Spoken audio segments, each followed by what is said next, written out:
Good morning बच्चों। आज हम लोग पढ़ेंगे परमाणु संरचना के बारे में। परमाणु की संरचना नाम से ही विदित हो रहा है, किसी भी पदार्थ का छोटे से छोटा कण है ना, और उसकी संरचना के बारे में हमको अध्ययन करना है। तो ऐसे देखा जाए तो 1400 ईस्वी में एक ऋषि थे, ऋषि कनाड।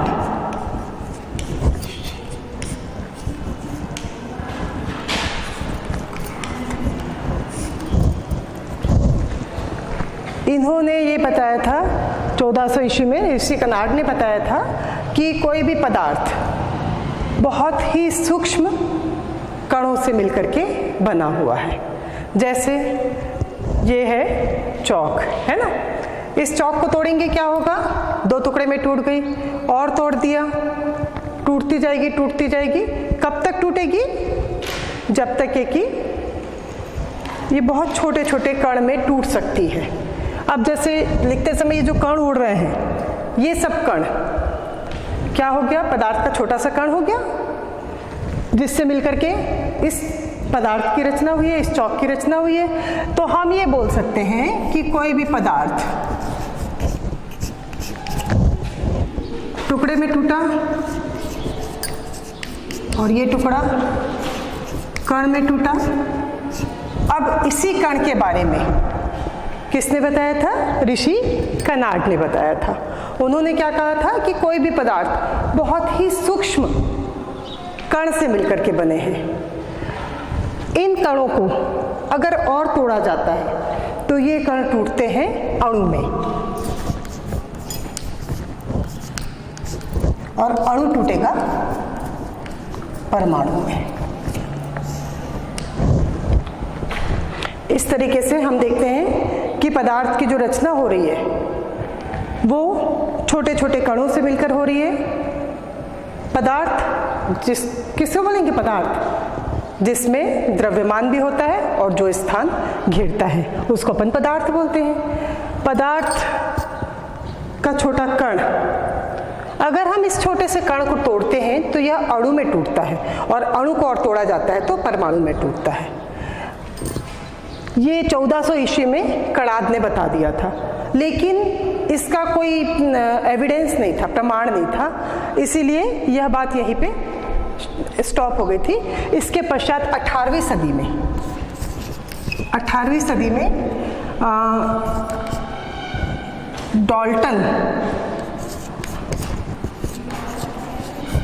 जॉन डाल्टन करके एक वैज्ञानिक हुए। उन्होंने ये बताया कि कोई भी पदार्थ किससे बन रहा है? कोई भी पदार्थ बन रहा है परमाणु से, अर्थात पदार्थ का सबसे सूक्ष्मतम कण होता है परमाणु। तो जॉन डाल्टन ने क्या कहा था कि कोई भी पदार्थ की जो सूक्ष्मतम इकाई है,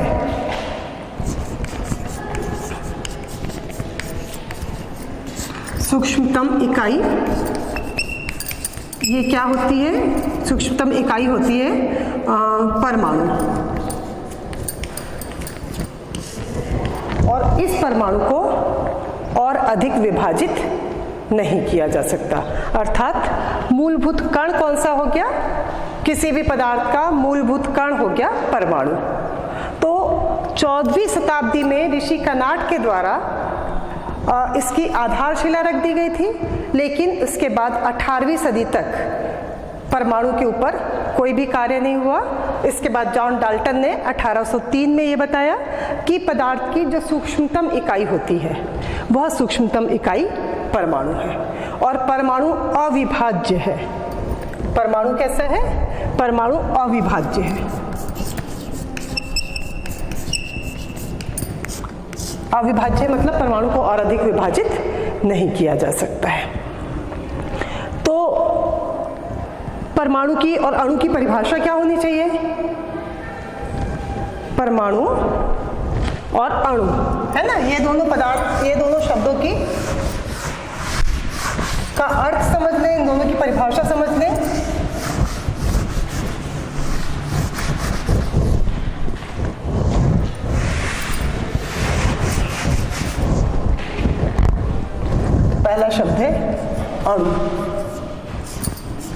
और दूसरा है परमाणु। अणु किसे कहा जाता है? पदार्थ का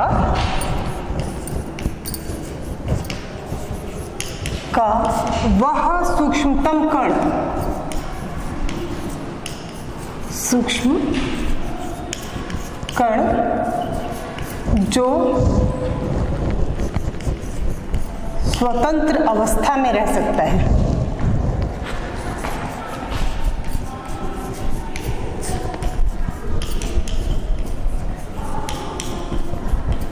रहता है लेकिन रासायनिक अभिक्रिया में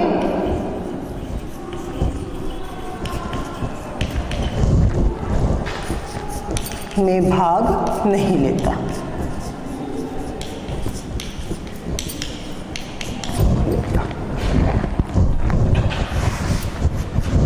ये हो गया अणु।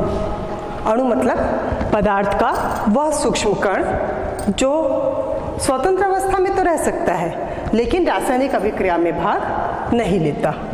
अब परमाणु,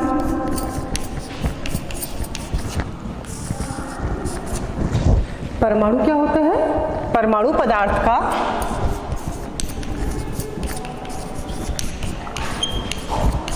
वह सूक्ष्मतम कण है जो स्वतंत्र अवस्था में,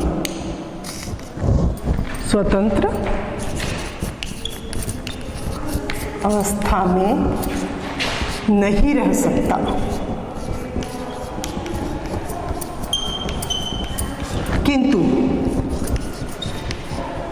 किंतु रासायनिक अभिक्रिया में भाग लेता है।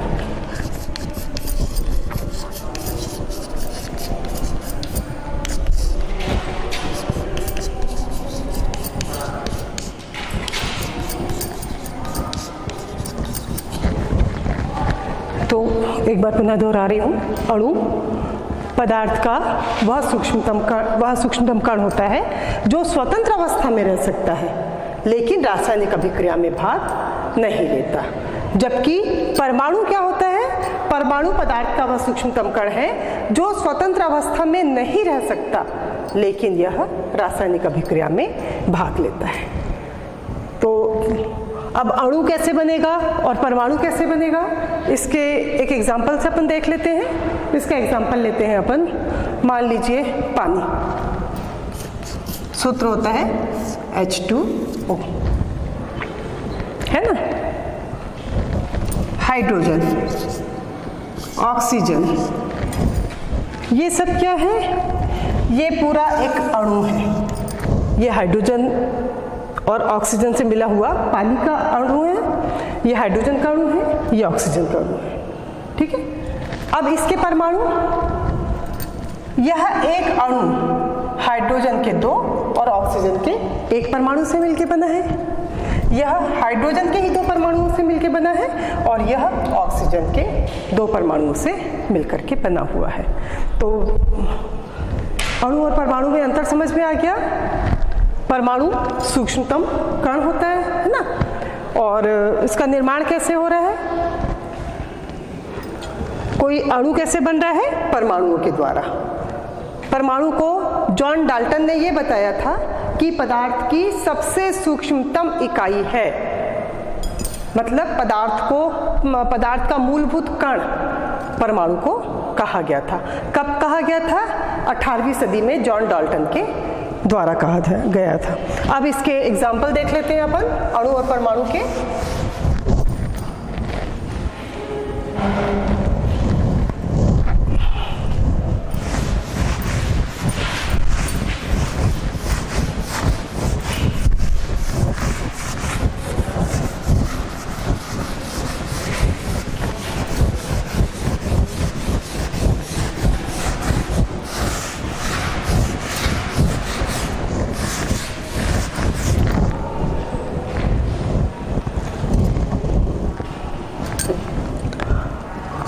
तो पदार्थ काहे से बन रहा है? अणु से बन रहा है, और अणु बन रहा है परमाणु से। या ये हम बोले कि मूलभूत कण कौन सा हो गया?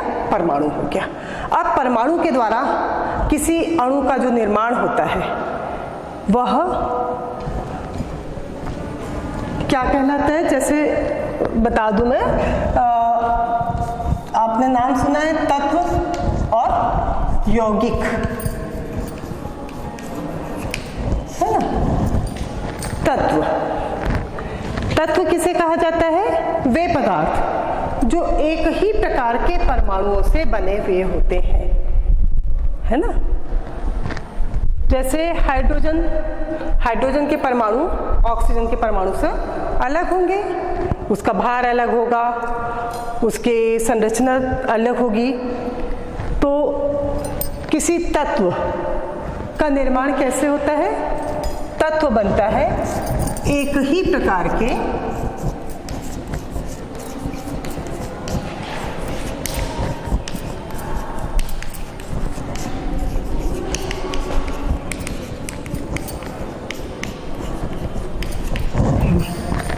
तत्व का निर्माण कैसे हो रहा है? तत्व का निर्माण होता है एक ही प्रकार के परमाणुओं के द्वारा। जैसे हाइड्रोजन का ये एक परमाणु है, इस हाइड्रोजन के परमाणु का परमाणु भार होता है एक, दूसरा एक और हाइड्रोजन का परमाणु लेते हैं और ये दोनों मिलकर बनाते हैं हाइड्रोजन का अणु। ऐसे ही एग्जांपल ले लीजिए ऑक्सीजन, ऑक्सीजन का एक परमाणु ऑक्सीजन के दूसरे परमाणु से मिलता है। बहुत सारे उदाहरण हैं प्रकृति में, दो परमाणुओं से भी मिलके बनेगा, एक परमाणु से भी बनता है। जैसे कार्बन, कार्बन का एक अणु एक ही परमाणु के द्वारा निर्मित होता है। क्लोरीन, क्लोरीन का एक अणु क्लोरीन के दो परमाणुओं के द्वारा बना हुआ होता है। मतलब ये दोनों परमाणु एक समान रचना के हैं और इसका भी परमाणु भार एक है, इसका भी परमाणु भार एक है, और इससे बनने वाला ये अणु, इसका अणु भार क्या हो जाएगा? 2 हो जाएगा। तो इस तरीके से ऑक्सीजन का परमाणु भार 16 है, इसका भी परमाणु भार 16 है, और इन दोनों से निर्माण हो रहा है ऑक्सीजन के अणु का, जिसका अणु भार होगा 32, क्योंकि यह दो परमाणुओं से मिलकर बन रहा है ना। तो सल्फर, इसमें परमाणुओं की संख्या अधिक होती है। तो ऐसा नहीं है कि केवल एक या दो परमाणुओं से ही मिलकर के बना है। फास्फोरस 4 परमाणुओं से मिलकर के बनता है, सल्फर 8 परमाणुओं से मिलकर के बनता है। तो परमाणु मतलब एक ही प्रकार के परमाणु से मिलकर के जब पदार्थ बन रहा है तो हम उसको बोलते हैं, उस अणु को बोलते हैं तत्व। अब यौगिक,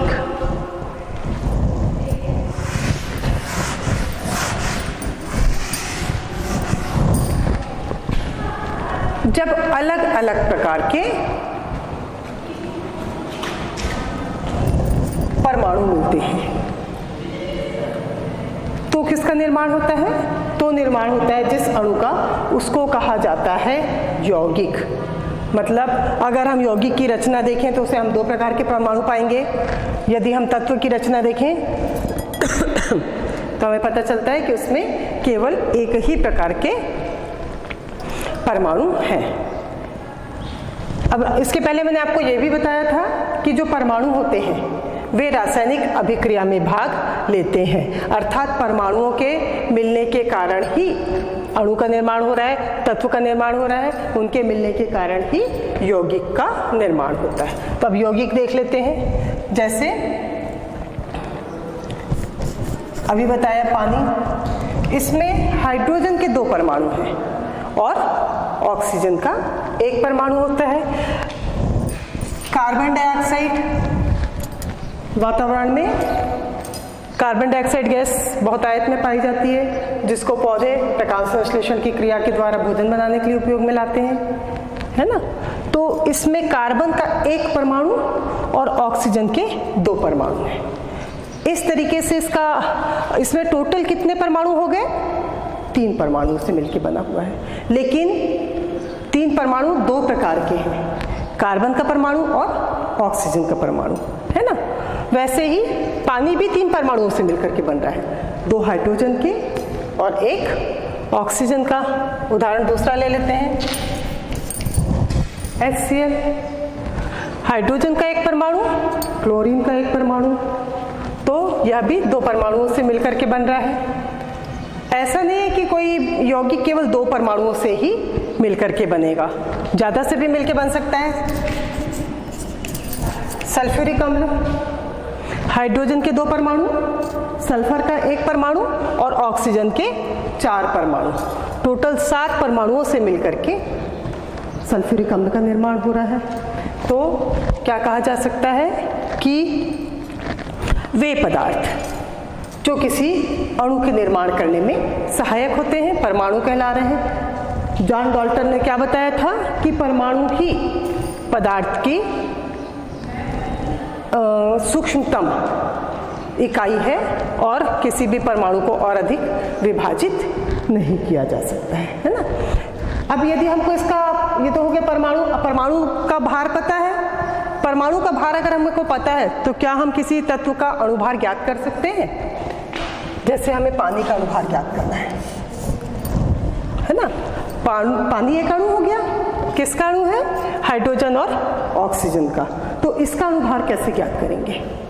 हमको पता है हाइड्रोजन का परमाणु भार होता है 1 और कितने परमाणु हैं? 2 परमाणु हैं, तो इसका भार हो गया 2।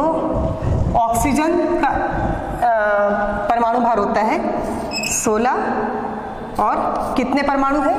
1 ही परमाणु है, तो ये हो गया 16, मतलब पानी का कुल पानी का अणुभार कितना आ गया? 18। तो पानी का अणुभार हो गया 18। चलिए कार्बन डाइऑक्साइड का अणुभार निकालिए। अगर किसी तत्व का अणुभार ज्ञात करना है तो हमको क्या पता होना चाहिए? परमाणुओं का भार, है ना। परमाणु भार अगर हमको पता है तो हम किसी भी अणु का अणुभार ज्ञात कर सकते हैं। और परमाणु भार क्या होता है? परमाणु भार होता है कि कोई भी पदार्थ हाइड्रोजन या कार्बन का C12 कार्बन से कितना हल्का या भारी है। किसी भी इकाई को बनाने के लिए एक मापदंड रखा जाता है और ये मापदंड इसमें हाइड्रोजन और कार्बन, है ना। तो कोई भी पदार्थ कार्बन से कितने गुना भारी है, कितना हल्का है, यह नाप के आधार पे कहा जाता है कि कोई पदार्थ का परमाणु भार कितना होगा। अब कार्बन, है ना, कार्बन के कितने परमाणु हैं? कार्बन का हमारे पास केवल 1 ही परमाणु है। और कार्बन का परमाणु भार कितना है? कार्बन का परमाणु भार होता है 12। ऑक्सीजन के यहाँ पे 2 परमाणु हैं और इसका भार होता है 16। तो ये हो गया 12 और ये हो गया 32, तो टोटल भार आ गया 44। कार्बन डाइऑक्साइड का अणुभार क्या हुआ? 44 होगा। तो कोई भी पदार्थ का पदार्थ किससे मिलकर बना? अणु से, है ना। जो स्वतंत्र अवस्था में रह सक रहा है हम उसी के बारे में बात कर रहे हैं। और अब ये पानी का अणु हो गया और ये कार्बन डाइऑक्साइड का अणु। यहाँ पे पानी में ऑक्सीजन का केवल 1 परमाणु है, जबकि कार्बन डाइऑक्साइड में ऑक्सीजन के 2 परमाणु हैं। इसीलिए हम यहाँ पे इसका भार को देख रहे हैं। यहाँ पे ऑक्सीजन के 1 परमाणु है, इसलिए परमाणु भार हो गया 16।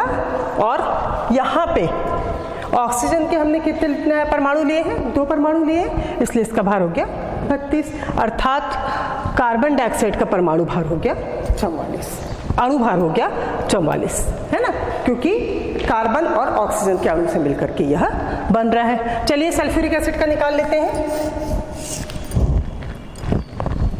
सल्फ्यूरिक एसिड के लिए हाइड्रोजन का परमाणु भार 1, परमाणुओं की संख्या 2। सल्फर एक परमाणु है, परमाणु भार होता है, परमाणु भार होता है इसका 32, ऑक्सीजन 4 परमाणु हैं और परमाणु भार होता है 16। तो ये हो गया 2, 32 और ये सोचो 64।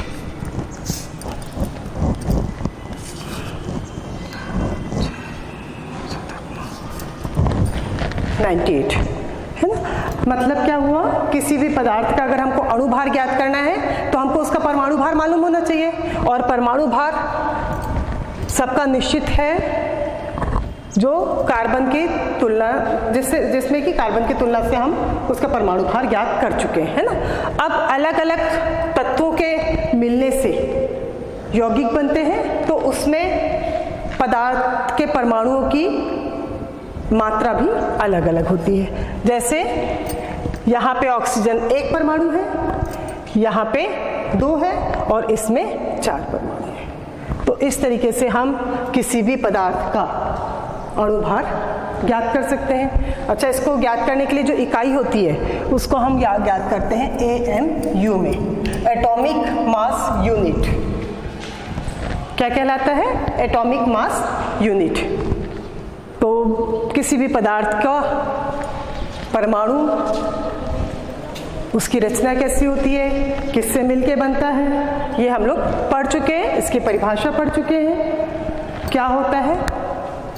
अणु जो स्वतंत्र अवस्था में तो रहता है लेकिन रासायनिक अभिक्रिया में भाग नहीं लेता। परमाणु ने रासायनिक अभिक्रिया में भाग लिया और अणु का निर्माण किया है। इस तरीके से किसी भी पदार्थ में अणु और परमाणु की रचना को आप देख सकते हैं, उसके भार को भी ज्ञात किया जा सकता है।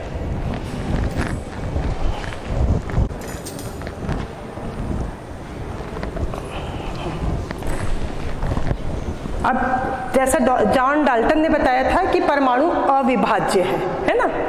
तो काफी समय तक तो ये थ्योरी चलती रही, 18वीं सदी तक पूरे समय यही थ्योरी चली कि परमाणु अविभाज्य है। इसके बाद 1911 में एक वैज्ञानिक थे जे थॉमसन, उन्होंने एक प्रयोग किया था।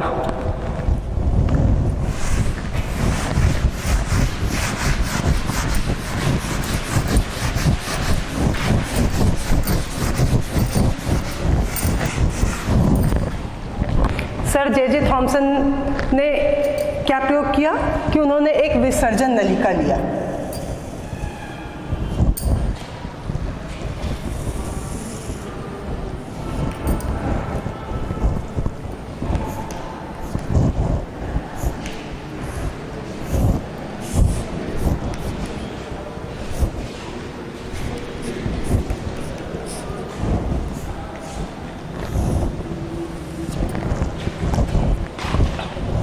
ये है विसर्जन नलिका, डिस्चार्ज ट्यूब।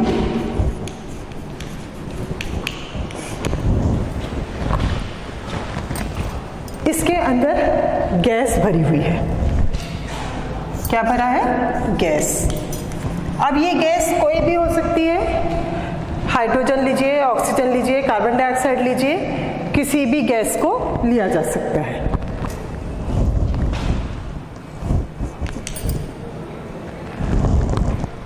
ये 2 इलेक्ट्रोड है, ये हो गया कैथोड और ये हो गया एनोड। ये हो गया सेल। बहुत उच्च विभव का वोल्ट विद्युत हम प्रवाहित करते हैं। तो सर जे थॉमसन ने क्या किया? जे थॉमसन ने ये किया कि एक विसर्जन नलिका लिया, उस नलिका में गैस को भरा और उसका दाब को कम किया। दाब कहाँ लिखे? 10⁻⁻² से लेकर के 10⁻⁴ एटमॉस्फेयर वायुमंडलीय दाब तक के इसके अंदर जो गैस थी इनके दाब को कम किया निर्वात पंप के द्वारा, इसके प्रेशर को कम किया, है ना। और बहुत उच्च वोल्ट का विद्युत प्रवाहित किया। तो क्या देखा उन्होंने ये देखा कि ऐसे तो गैसें विद्युत की कुचालक होती हैं, हमको पता है गैस विद्युत की कुचालक है, लेकिन जब यहाँ पे उच्च वोल्ट की विद्युत प्रवाहित की जाती है और दाब बहुत कम कर दिया जाता है, तो जब दाब बहुत कम हो जाता है तो उस समय ये देखा कि कुछ विशेष प्रकार की किरणें निकल रही हैं। वे किरणें इस कांच की नलिका से टकरा रही हैं और प्रकाश उत्पन्न कर रही हैं।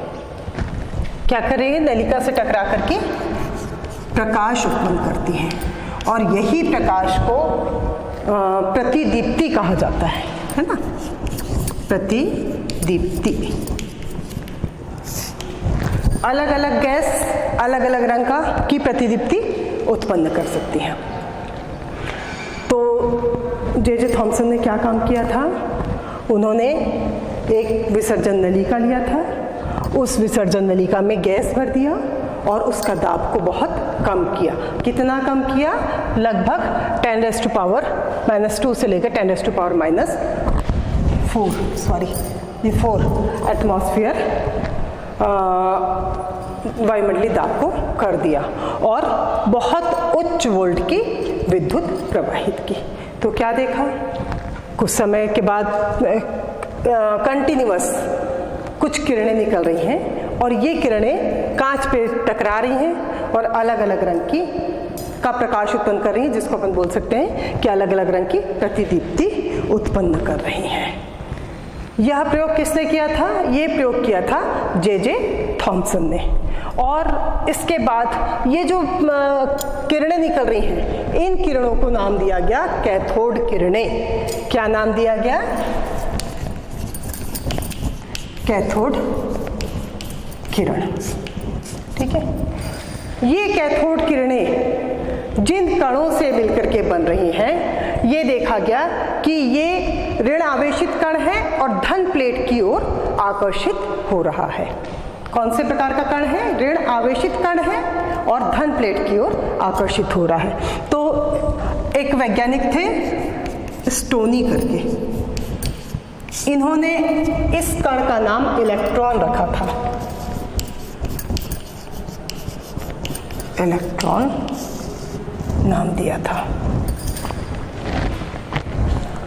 ठीक है, तो इस तरीके से इलेक्ट्रॉन की खोज हुई। इलेक्ट्रॉन की खोज करने के लिए क्या किया गया कि जे थॉमसन ने एक विद्युत विसर्जन नलिका लिया और उसमें गैस भर दिया।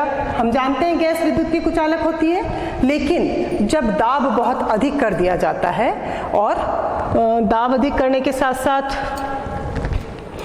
इसमें बहुत उच्च वोल्ट की विद्युत प्रवाहित की जाती है, तो कुछ विशेष प्रकार की किरणें निकलती हैं जो धन प्लेट की ओर आकर्षित हो रही है, अर्थात वो ऋण आवेशित कणों से मिलकर के बनी हुई होंगी। और इन ऋण आवेशित कणों को स्टोनी ने इलेक्ट्रॉन नाम दिया था। अर्थात इलेक्ट्रॉन क्या है? इलेक्ट्रॉन ऋण आवेशित कण है जो उसमें उपस्थित गैस, अब गैस से कोई भी पदार्थ किससे मिलकर बना है? जॉन डाल्टन के अनुसार परमाणु से मिलकर बना है। परमाणु अंतिम इकाई थी, लेकिन उससे भी छोटा कण हमें प्राप्त हुआ, क्योंकि ये देखा गया कि वो कण क्या कर रहा है? कैथोड से निकल करके और धन आवेशित प्लेट की ओर आकर्षित हो रहा है। तो स्टोनी ने इसका नाम इलेक्ट्रॉन रखा। इस तरीके से इलेक्ट्रॉन की खोज हुई और ये मान्यता रद्द हो गई कि परमाणु की सबसे छोटी इकाई, पदार्थ की सबसे छोटी इकाई परमाणु होती है। अब क्या हो गया? परमाणु को भी विभाजित किया जा चुका है, किसमें? इलेक्ट्रॉन में। और ये पता चल गया कि इलेक्ट्रॉन कौन सा कण है? ऋण आवेशित कण है। ऋण आवेशित कण है ना। तो इस तरीके से हम ये बोल सकते हैं कोई भी पदार्थ बहुत ही सूक्ष्म कणों से मिलकर के बना हुआ है, जिसको परमाणु कहा था। बाद में परमाणु को भी तोड़ा गया और परमाणु को तोड़ने से हमें इलेक्ट्रॉन प्राप्त हुआ। तो इस तरीके से इलेक्ट्रॉन की खोज हुई। अब इसके बाद इलेक्ट्रॉन के द्वारा किसका निर्माण हुआ? कैथोड किरणों का। तो कैथोड किरणों के गुण पढ़ लेते हैं।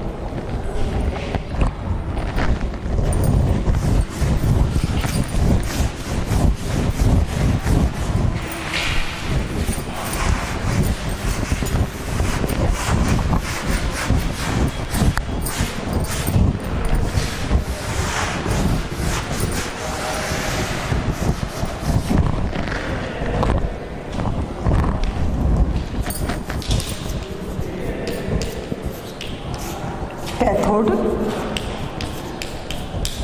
किरणों के गुण। कैथोड किरणें जैसा कि हमको पता है ऋण आवेशित है। पहला ऋण आवेशित कण। कौन सा कण? इलेक्ट्रॉन।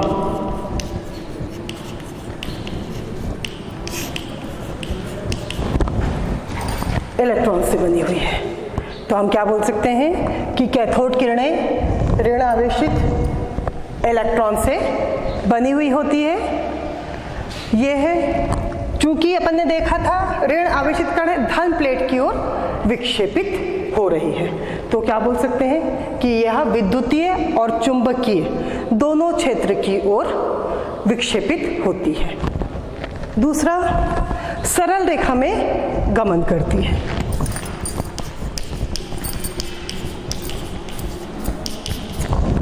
ये जो कैथोड किरणें होती हैं, ये कैथोड किरणें सरल रेखा में गमन करती हैं। इसके लिए भी एक प्रयोग किया गया।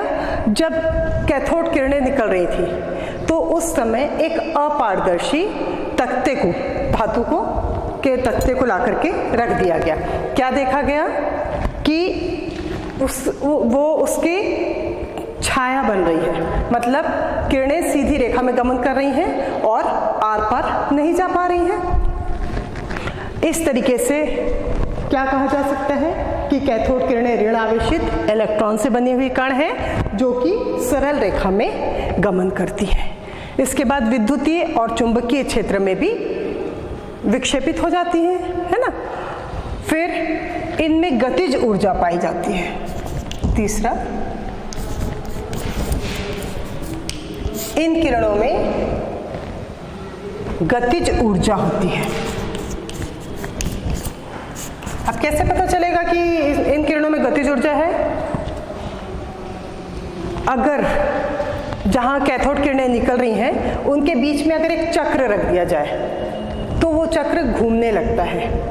फिरकी, जैसे बच्चे लोग उड़ाते हैं ना छोटी छोटी चक्रियां, और ऐसे हवा में लेकर कैसे करने से चक्री घूमने लग जाती है, तो वो पवन ऊर्जा के कारण घूमती है ना। वैसे ही अगर कैथोड किरणों के सामने एक चक्री को ला करके रख दिया जाए तो वो चक्री गोल गोल घूमने लगती है। मतलब क्या हुआ कि इसमें गतिज ऊर्जा है, अर्थात कैथोड किरणें भी पदार्थ से मिलकर के बनी हुई है। किसी पदार्थ से बनी अर्थात इसमें भी भार है, यह भी स्थान घेरती है, तभी तो इसने चक्र को चलाने का काम किया है। चौथा, गैसों को आयनित करने की क्षमता रखती है। गैस को आयनित कर देती है।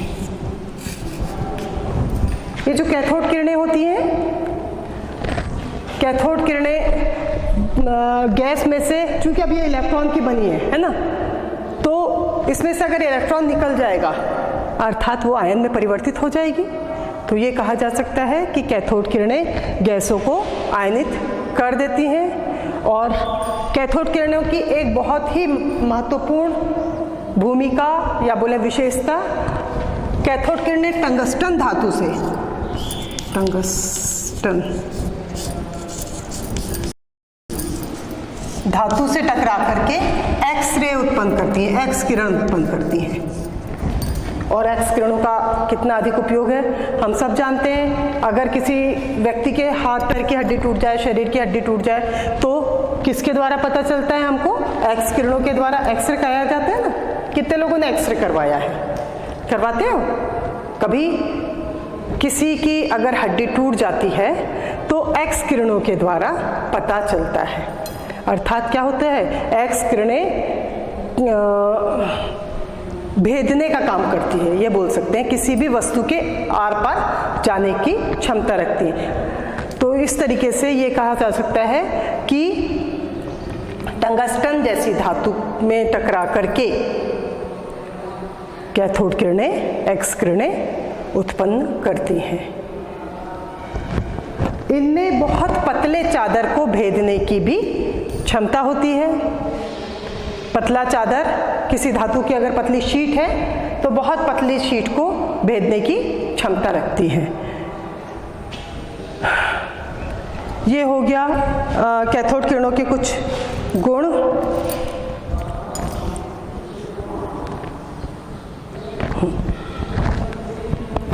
तो एक बार पुनः रिवाइज करती हूँ कैथोड किरणों के गुण को।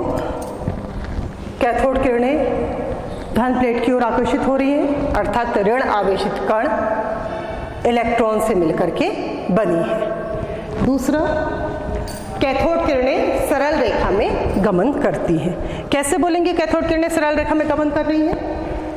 कैथोड किरणों के सामने अगर कोई अपारदर्शी वस्तु ला के रख दी जाए, अगर खड्डे का रंग ला दिया, किसी भी चीज की अपारदर्शी वस्तु को ला दे तो उस वस्तु की छाया बनती है, मतलब वह सरल रेखा में गमन कर रही है।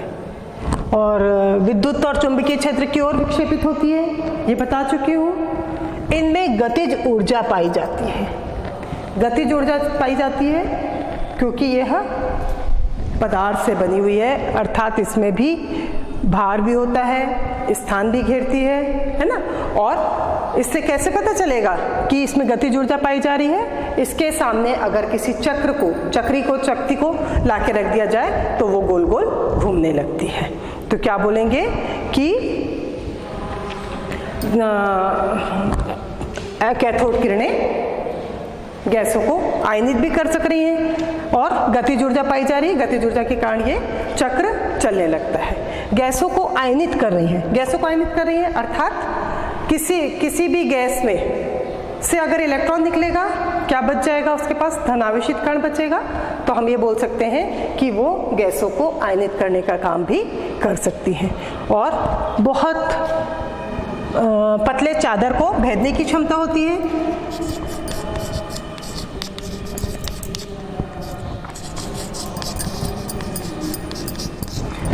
बहुत पतले चादर को भेदने की क्षमता होती है और टंगस्टन धातु से टकरा करके कैथोड किरणें एक्सरे उत्पन्न करती हैं।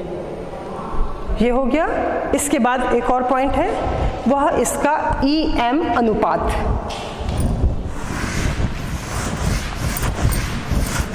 जो इसके भार और आवेश का निर्धारण करता है।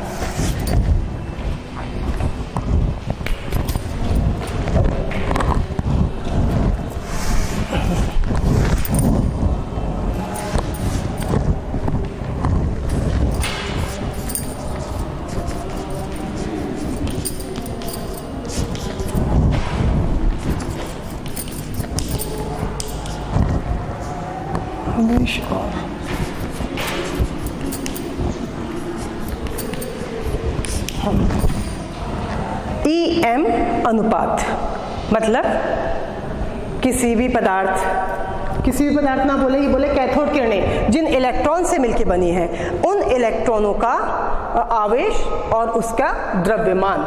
अगर इसके बारे में पता किया जाए तो क्या पता चला कि एक प्रयोग किया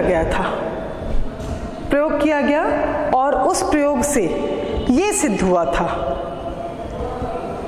कि इसमें भी आवेश होता है, ऋण आवेश है, और यह भी भार वाली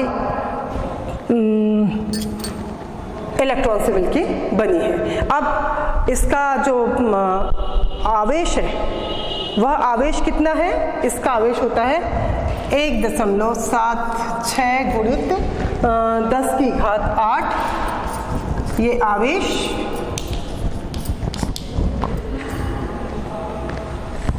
इकाई लिखना भूल गए हैं, इकाई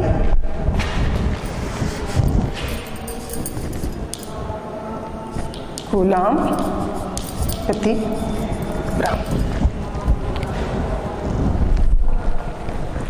ठीक है, तो यह इसका जब गणना की गई तो ये मान आया था। अब ये बोल सकते हैं कि कोई भी वस्तु, प्रत्येक वस्तु इलेक्ट्रॉन से मिलकर के बनी हुई है, और इलेक्ट्रॉन का जो आवेश है, यह आवेश जब इसके आधार पर गणना की गई तो ये देखा गया कि इसका द्रव्यमान कि इलेक्ट्रॉन्स का द्रव्यमान था 9.1 इंटू 10⁻29 है ना। इसका इलेक्ट्रॉन का द्रव्यमान था 9.1 इंटू 10⁻29 से, और इसके बाद इसकी फिर इकाई ग्राम। ये हो गया इसका द्रव्यमान और इसमें पाया जाने वाला आवेश।